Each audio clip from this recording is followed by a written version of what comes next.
Let's see if I can hear a beat. 5, 4, Uh-huh. 2. Uh-huh. Man is taking that out, but it's in the church. I woke up early this morning. Yes, I did. I had my mind. My mind was on the Lord. Yes, it was. Lord, I Woke up. early this morning. You know my mind. How can you build a house without a foundation? Doesn't make sense. That's why I love the Louisville Story is doing this with the book. 208 pages of just all types of stories about our city and the gospel music here, and then the 4-disc set with all of this music on it. And a lot of us, we didn't realize how major the gospel scene was here, from choir to quartet. We didn't realize how big it was. This is where it came from, and this is how it started. And this is the sound that was created back then before we were even thought of. We promise that this legacy will live on.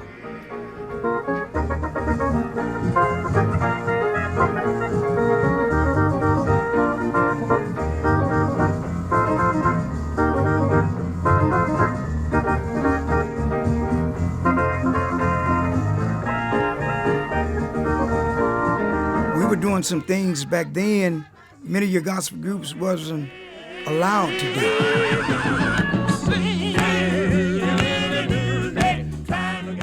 You can bring your guitar, yeah, and you can rock, and you can clap. When I felt the Holy Ghost. You can run and shout, and you can entertain.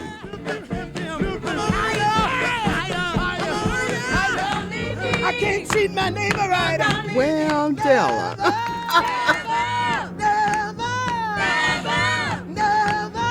Oh, my goodness. I could sing, couldn't I? She said, because every once in a while things get so hard to bear. She said, because.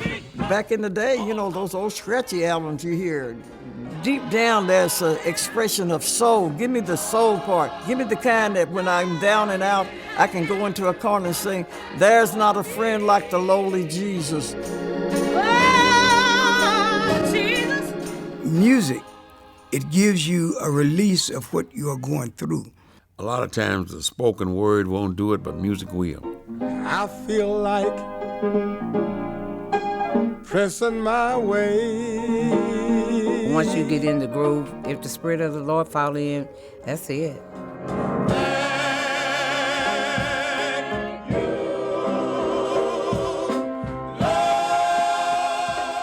You can't sing gospel and not feel it. I just want to thank you,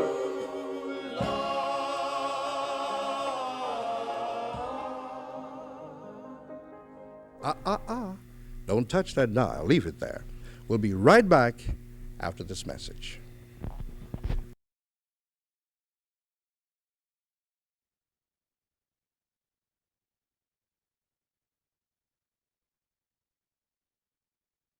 That gentleman at the end was Bishop Cliff Butler, who did a lot of things in our community over the years. He was the pastor of the Greater House of Truth, but he hosted a television show called Lifting Jesus throughout the 1970s.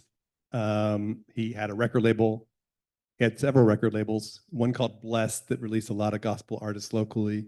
He had a recording studio at the church, a real enterprising guy. And his son, Lamont Butler, was a huge part of this project. And Lamont is the reason we have that footage, because after his father passed suddenly in 1981, these reels of old videotapes showed up at his door, and he held on to them for almost 50 years without having any way to play them or anything like that. And thanks to him, we were able to get them baked and cleaned and digitized, and he's sharing all that footage with the community now. Okay, we have these esteemed panelists here. This is going to fly by. I'm going to be brief with my introductions because there's so much I could say. First off, Ms. Wilma Clayborn.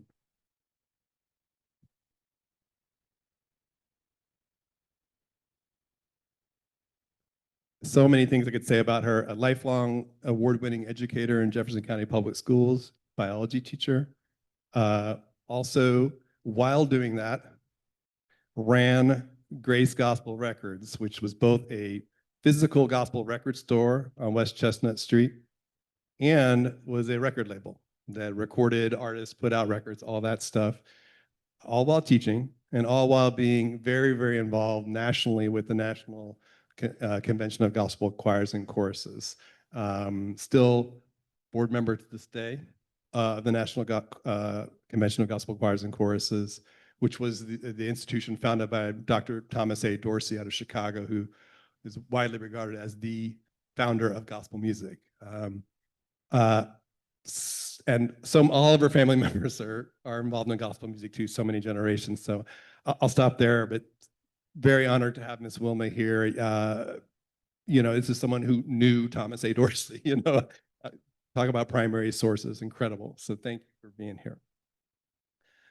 Reverend Della Porter, who you just saw singing back in the day in this video, that was with, yes. That footage was with a group called the Gospel Chanteurs. Another group she sang with that was very successful nationally, more than almost anyone ever out of Louisville, was called the Traveling Notes. And they had records released on a national label called Nashboro out of Nashville. It was one of the biggest gospel labels in the country. Reverend Porter is pastor emeritus of First Congregational Methodist Church. So after all these years of singing and touring and going on the road with Shirley Caesar and learning all kinds of things from her directly, had many, many years in the ministry, and still can really sing to this day. Good to have you here, Reverend Porter.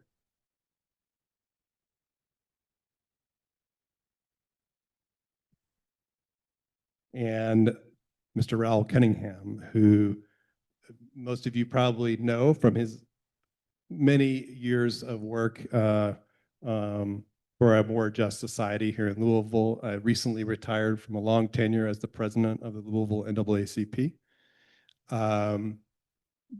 But in high school was one of the student leaders walking from Central High School at the end of school down to Quinn Chapel. And organizing the younger folks and training them on how the sit-ins were going to go and how people get bailed out, how to act when you get arrested, all that stuff. Was kind of drawn to that leadership at a very, very young age, and throughout his career continued to fight the fight. But lesser known is that he's also a church musician and choir director. He, for many years, was the director of the Green Street Baptist Church Youth Choir, which was a tremendous, tremendous choir. And they actually recorded a couple of albums back in this era of the 70s that are really tremendous. So really, really grateful to have you here as well. I mean, this is just an incredible trio.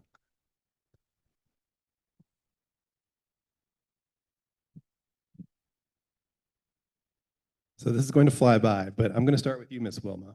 I wonder if you could just kind of give a brief sort of origin story for how gospel music came to be. Where did it come from? All right. Long time. First of all, let me just say that for everybody's information, most of you go to churches, regardless of what denomination or where the church is or what you believe in. And there's music in the churches. But all music in the churches is not gospel music. Most people say, we're going to hear this gospel. They go to hear the gospel music. But very often, some churches don't even sing gospel music. So we're going to start from way back. Doris is asking me to give my analogies of where music came from. And I'm talking specifically from the Black culture, okay? So when Africans from different African countries came over and were stolen and chained to the ships and placed on ships and came across the ocean, many of them believed in God, they knew God, they had their own beliefs, and they moaned and groaned because they did not want to be on that ship. So their moanings and their groanings were became forms of worship for them. Understand that most of them did not speak each other's language. They didn't even know how to talk to each other. But as they came over to the United States and got in the predicament that they were in and sold as slaves, they continued to moan and continued to sing. And a lot of the singing brought comfort and joy to them, just as it does for us today. If you're down and sleepy and tired, you get a nice, soft, soothing jazz song or blues musician or whatever music, and it comforts you. It heals your heart, your soul. But the slaves, like I say, could not talk to one another, but they learned to speak and talk from the masters beating them. And some of them were able to go to the church because they worked in the big house, and they were able to pick up languages from the people in the church. And they put together a language that we did not understand. The masters didn't understand. They graded their emotions together, and they started singing songs that eased them. And most of the songs were sorrowful songs. We called them, we identified them as spirituals because the people were spiritual. They believed in God. They wanted God to take them away from this misery. The spirituals comforted them. And we know today there are over 160 that I have heard of, spirituals. And you might know some of them. Some of them have become part of everybody's culture, like swing low, sweet chariot, coming for to carry me home. Swing low, sweet chariot, coming for to carry me home. Now, home meant something special to different people. Home was to either go back to Africa, to my homeland, or it was to go home to God. The spirituals had double meanings, and I won't go into that right now because it's too long.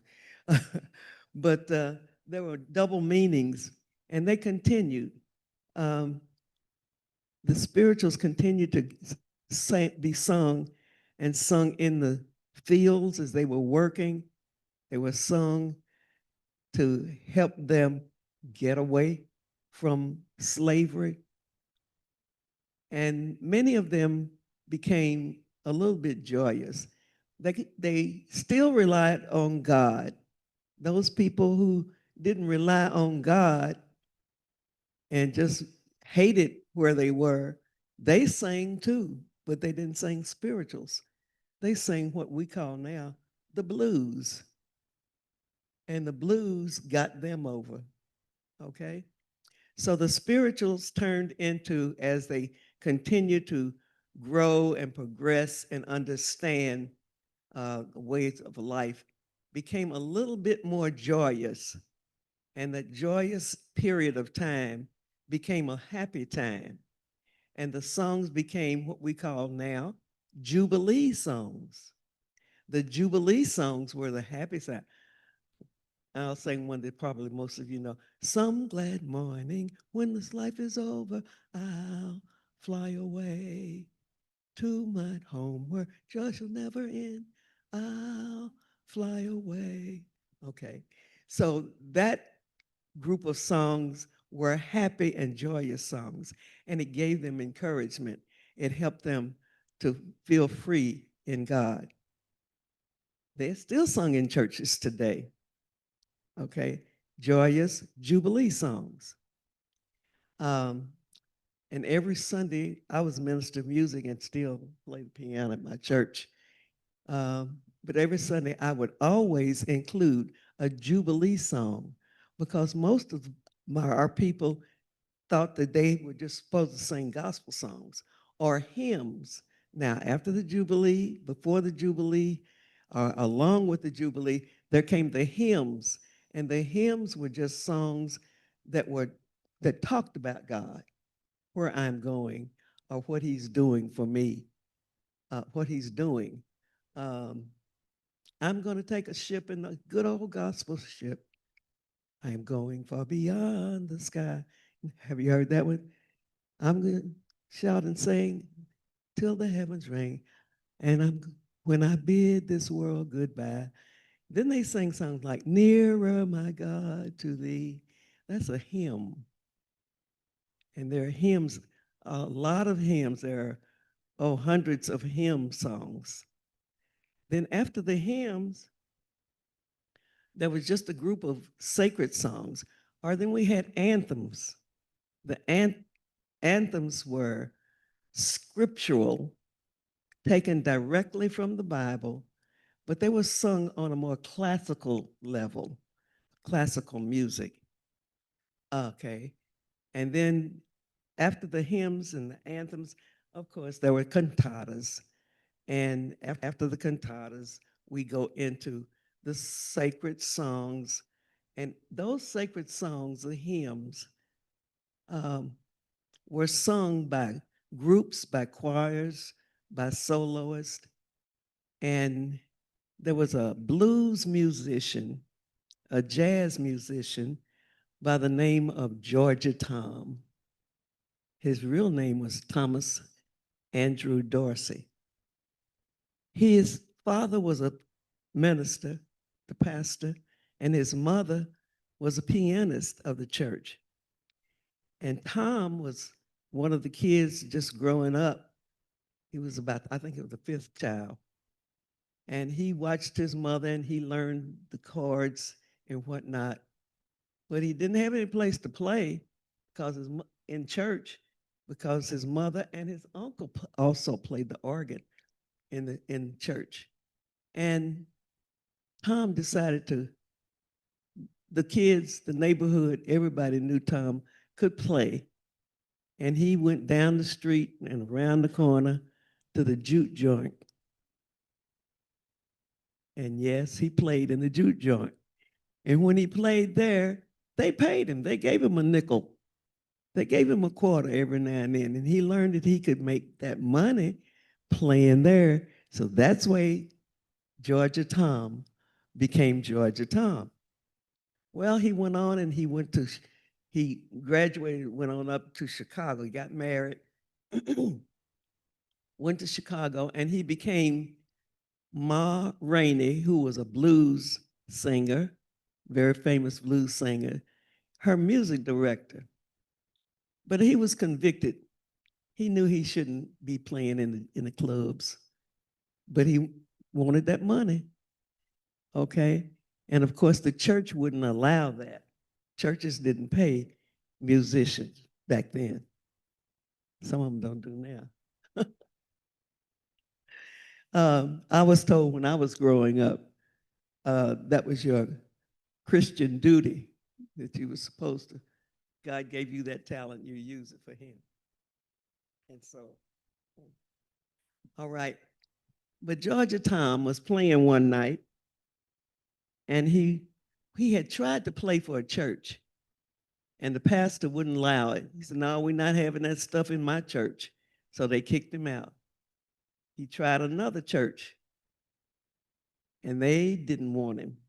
the choir members thought he was crazy because he had that beat and that da da da da da da and that jazz, and they didn't want it. So he got a job in Chicago playing at a church, and he still was confused. But he went to a convention, a Baptist convention, and he heard this lady singing. She was singing a song the song was, I know a great Savior, I do, don't you? I live by his favor, I do, don't you? And she went on, and he said she was just killing them. They were just falling out in the aisles when she was singing. She was slaying them in the aisles. That's what she was evangelist Willie Mae Ford Smith at that time. And so he went on, and his friend, Theodore Fry, was with him, and he told him, he said, that music is different. He said, that ought to be called gospel music because she's singing the gospel of God. And that's the way that particular phrase, with the music from there, gospel music. So even now today, gospel music is with us, and it stays with us. Gospel music has since then, Sister Della, become traditional gospel, which is just basic gospel with a beat. And then we have contemporary gospel, which you came into. Contemporary gospel, because he had a beat and it had a message and it was related to God. So there's gospel has broken down even further than that. I can go a little bit further, but I won't go any further. Traditional gospel, and then there's rap gospel, and I don't know what they're singing half the time. Just like my mother didn't know what we were singing when we were singing gospel. We were just singing, basic gospel music, but that's enough.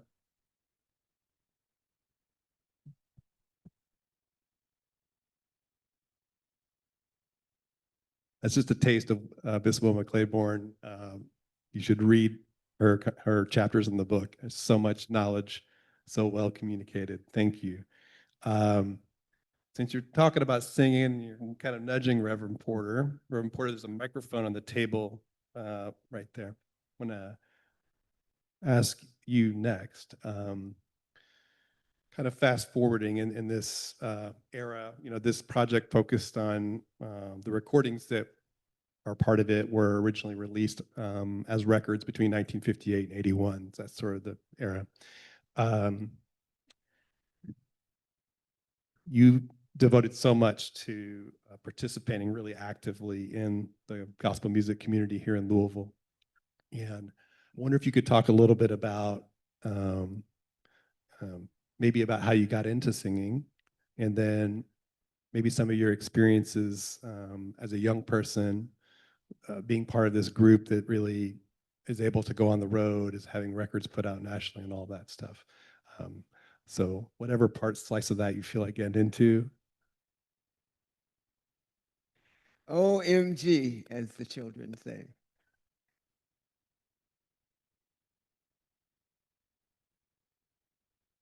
A couple days, 3 or 4 days ago, I was going through,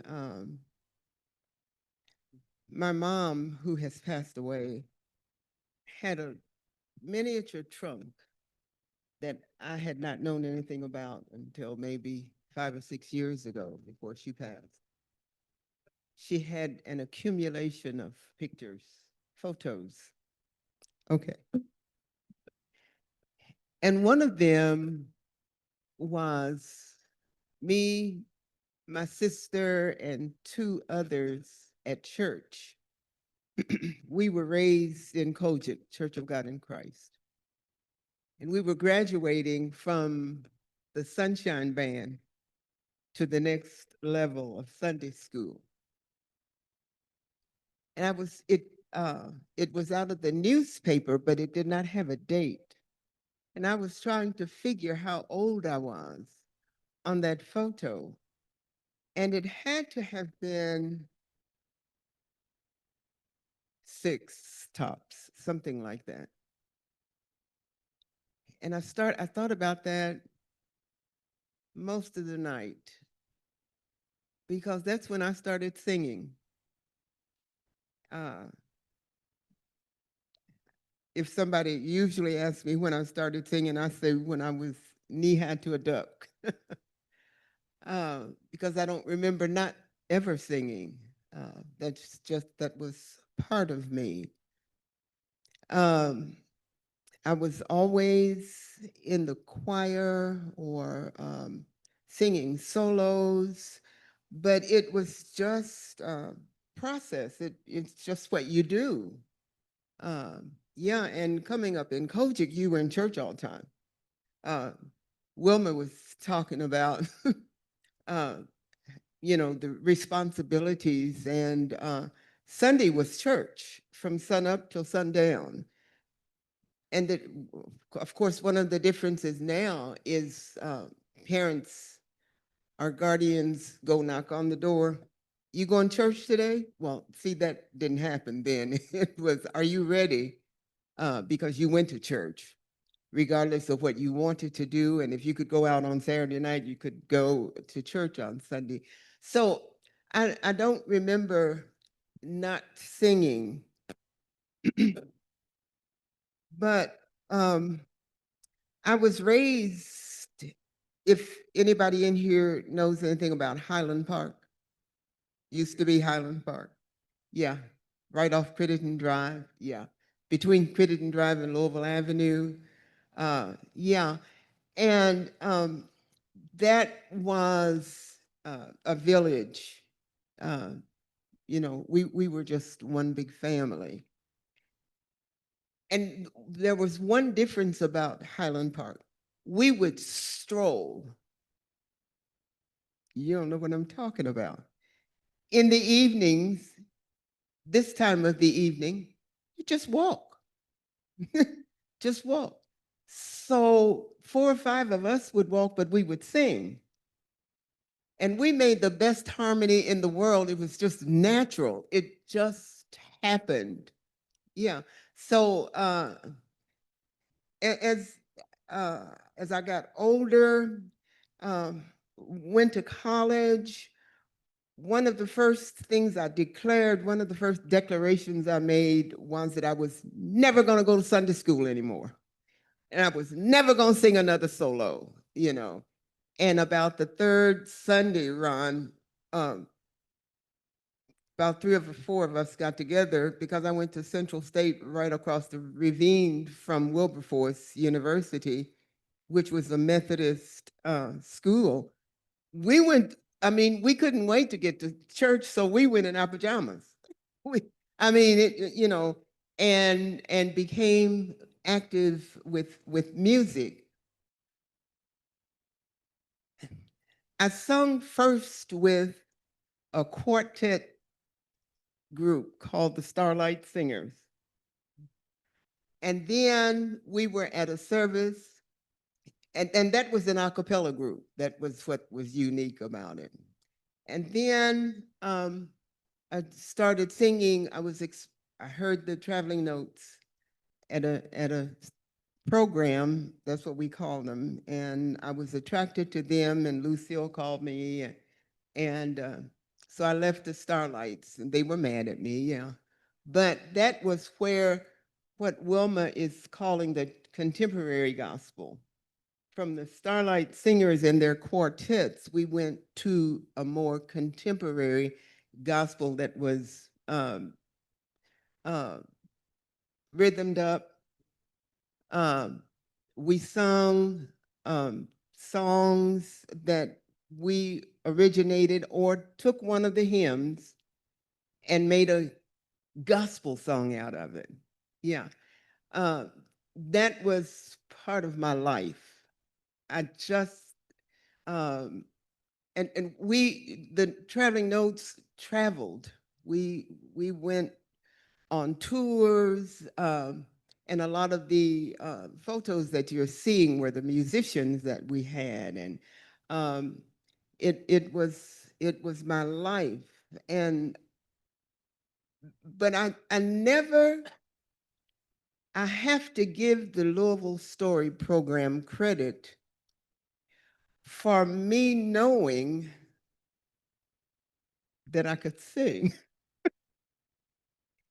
And I'm serious. I just, it was sort of like I didn't realize.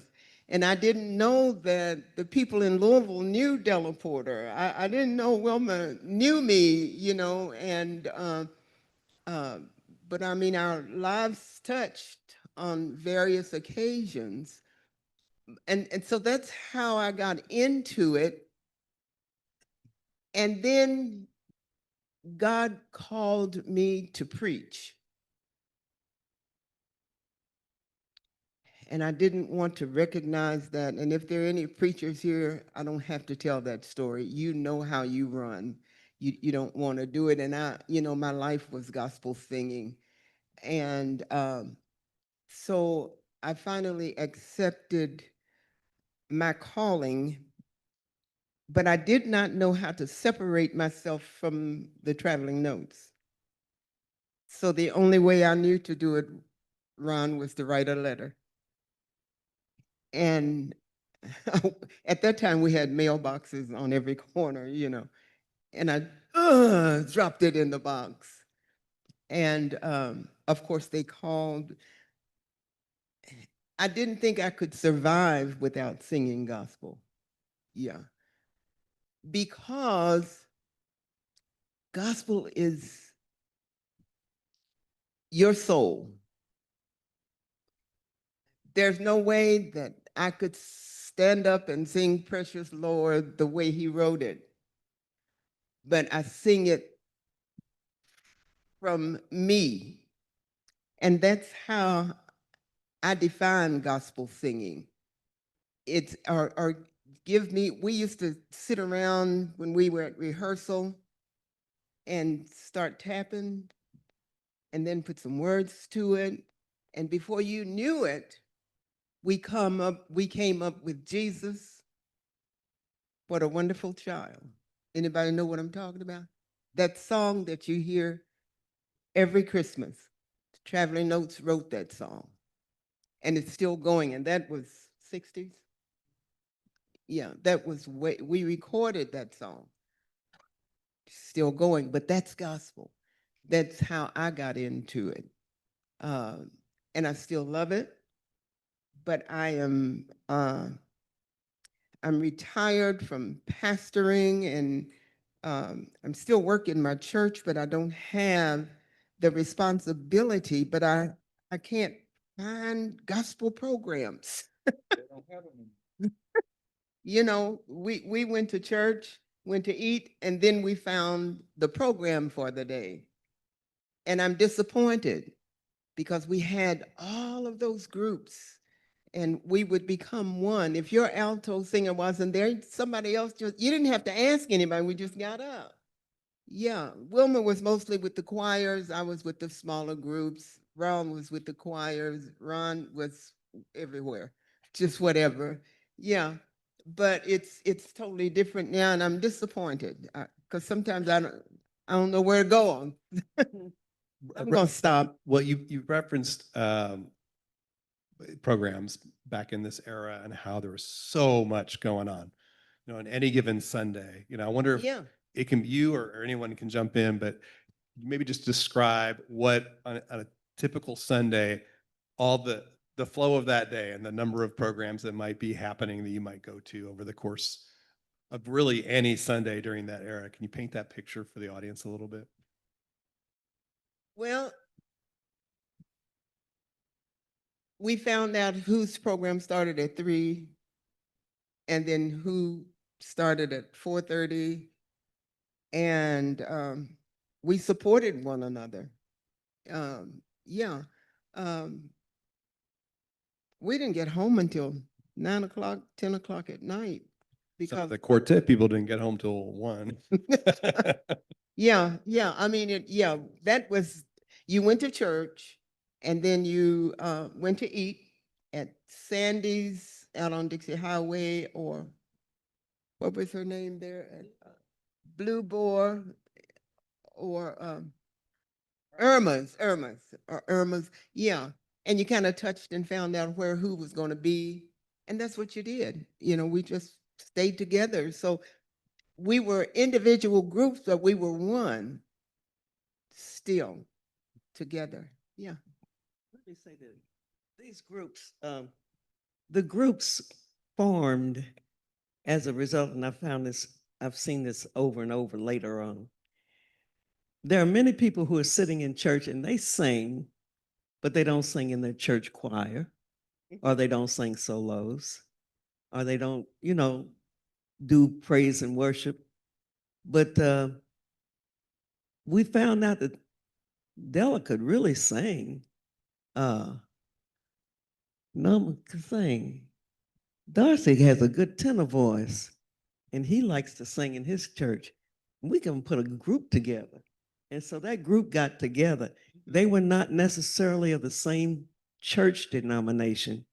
They were of the faith denomination, the faith of God. And they wanted to blend together, and they continued to sing. And so that's the way the groups got going. Like she said, she was with one group, and the leader of a group knew about her singing. She needed her for another group. So that's the way the groups got together. And like she was saying, the way most of us, Sunday school, morning worship, leave there, eat, and go to a program. And and after the program, you went back to church. We went back to church, to HYPU, holding this young people's service, and then night service. Testimony and night service right in there every Sunday. But the groups also had special days. Okay, if you all were anniversary, second Sunday in September, I went with a group that was a third Sunday in February, and somebody else had the fourth Sunday in February. Well, I knew I didn't want to book my anniversary on the fourth Sunday because they were going to be there, because I didn't want to take away from their group, And it was years before I realized that there are hundreds of people here in Louisville, and all of them are not going to be at either one at the same time. So just go on and do what you do. Mr. Cunningham, you've been very patient. Time is flying. I could just listen to you guys all day long. But I was wondering, I think you're really well positioned to speak to the role of gospel music in the movement throughout the 60s and beyond. Can you speak to that a little bit from your personal experience? I think, first of all, thank you. Let's go back to when gospel music originated in about the 20s and the 30s. That was during the Great Depression. And gospel music was defined as good news in bad times. Times were bad. Gospel music, primarily from the North, Chicago, Detroit, Philadelphia. Spirituals, primarily in the South.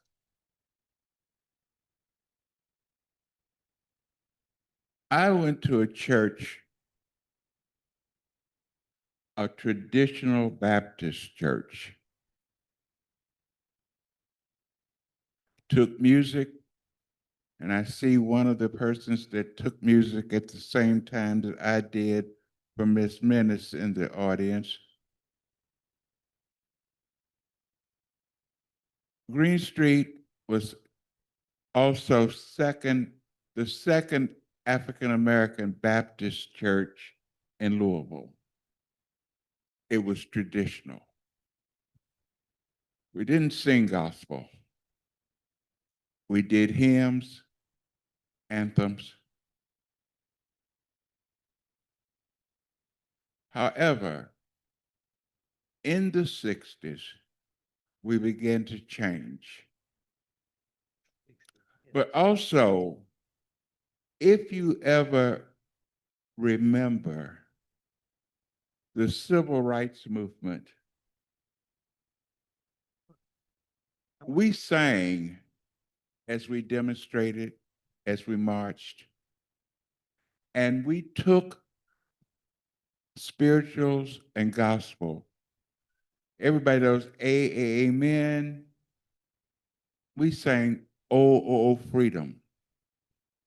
Gospel music in Louisville was transitioning.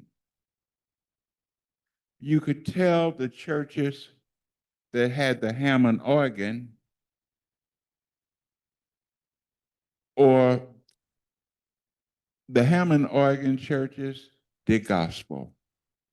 The old pipe organs, we did hymns and spirituals. Now, I want to remind Reverend Porter and Ms. Clayborn, both of them were raised in spiritualist churches. I was raised in a Baptist church. I went to Sunday school morning service, to dinner, afternoon program, BTU, and night service. We were all, that was the life for many young Black people and older Blacks. We were in church all day on Sunday. When the civil rights movement was taking place, the NAACP was in the church. That was the only place we could meet, was in the church. And the service became a part of the organizations. Music was the integral part of the church. Music became an integral part of the civil rights movement. If you look at the 1963 March on Washington, first music, sung by Marian Anderson, who was the top operatic star in the Black community. She sang. Later on in the program, Mahalia Jackson, probably the most popular individual gospel singer, sang. Peter, Paul, and Mary sang music at the March on Washington. And music became part of us in Louisville. My choir became involved with SCLC. And when Dr. King came to Louisville the first time, it was at Green Street. We were doing gospel then. And the choir was an active participant. Not like the Traveling Notes, but we went to Cincinnati, to Memphis, to Chicago, all with SCLC. So music was important in the civil rights movement. Music is important today as we fight for social justice. Thank you. So somehow we're at 6:50 already. So we could go on for hours. Real quick, let me introduce you. I want to go ahead and stand up if you don't mind. This is Ron Jones, who is also an instrumental part of this project, among many hats that he wears. He is on the national board of the Gospel Music Workshop of America. He's the lone representative we have from Kentucky, so an incredible guide throughout this project and an incredible historian. And so glad you're here, Ron, and let's hand him a mic. Yeah. You all, as he said something to me that made me think about it, that he said gospel music was important to the civil rights movement. And we talked about good news. Why? Why was gospel music so important? Because you had jazz, you also had the other time, but what was it about gospel music that got in there and made the difference? Especially, I mean, you had talked about Peter Paul. Why was gospel music so different? Gospel music in the African American tradition has been important. Music, as Ms. Clayborn spoke of, slavery, the spiritual. Whether swing low, get together, there's a meeting tonight. Also, Ms. Clayborn mentioned the double meaning, which the slaves on the plantation could be singing Swing Low, Sweet Chariot, or meeting tonight. The double meaning. We were going to meet, and some of us are going to escape. Go down Moses, way down in Egypt land. So therefore, following the spiritual, when you, and I don't, at one point,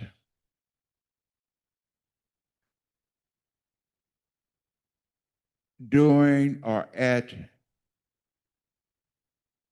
the Emancipation Proclamation or the freedom,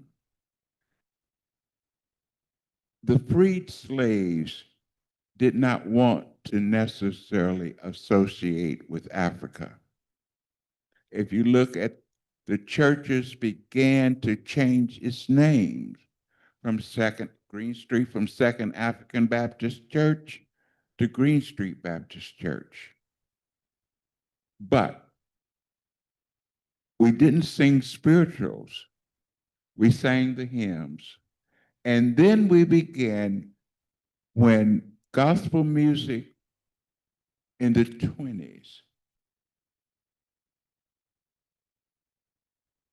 yes, you had jazz, but jazz is incorporated in gospel music.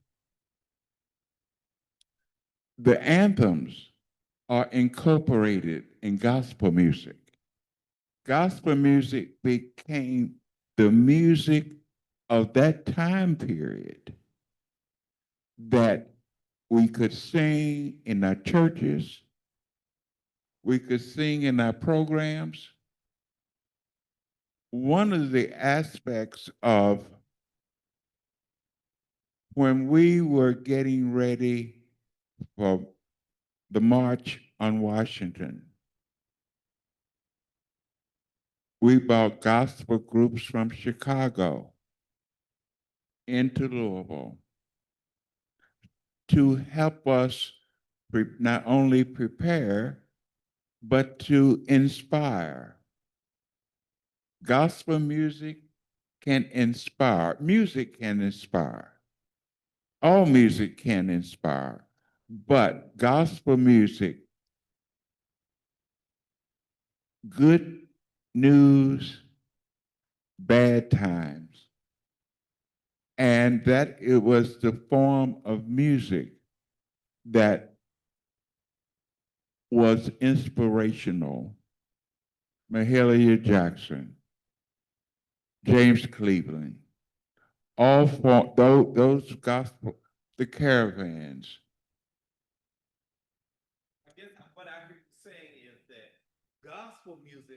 really, it's timeless. It's also creative, and then it communicates the mode and method of a people that were suffering or had troubles, and it gave comfort. Lord, I can't keep, I have to say this. It is like, regardless to your culture, and I know that we're talking Black gospel now, but regardless to your culture,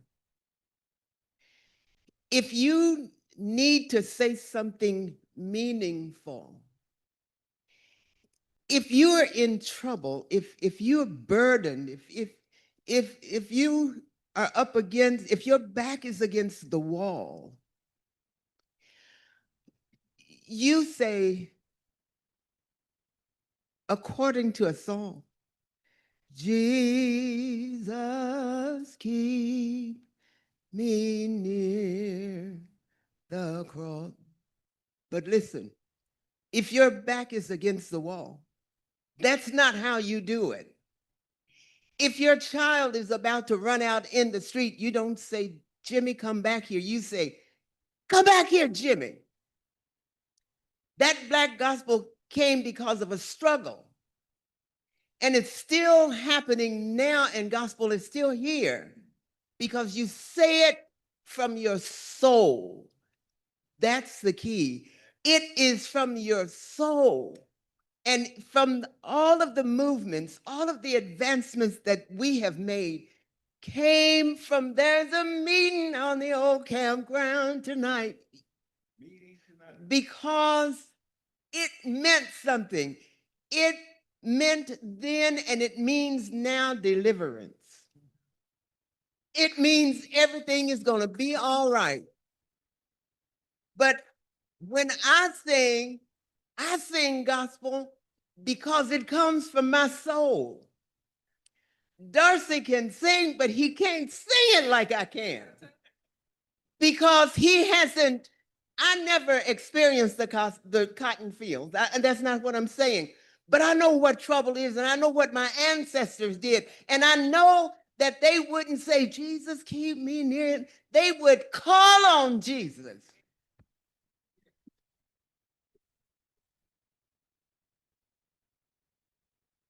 I got to ask Jackie a question. We're supposed to be done now.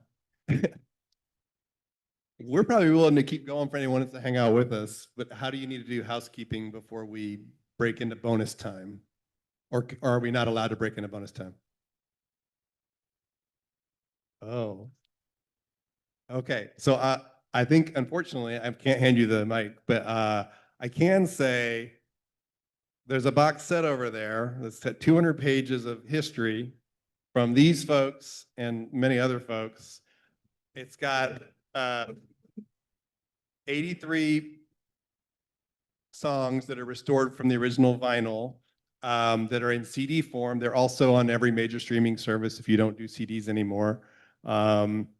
And we don't have any copies anymore, but there's also a double LP vinyl version of some of the songs if you're into that. So that's there. There's also, if you go to LouisvilleStoryProgram.org, it's like the main thing.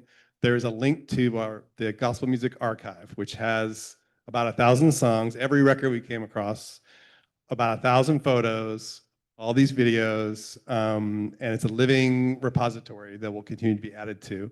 There's also a link to a library of YouTube videos where you can see full performances like the ones you saw little clips of in the intro, all free, thanks to Lamont Butler. So I encourage you to check all that stuff out. And thank you for being here. Thank you to the Filson for hosting us. And thank you so much to our amazing panelists. And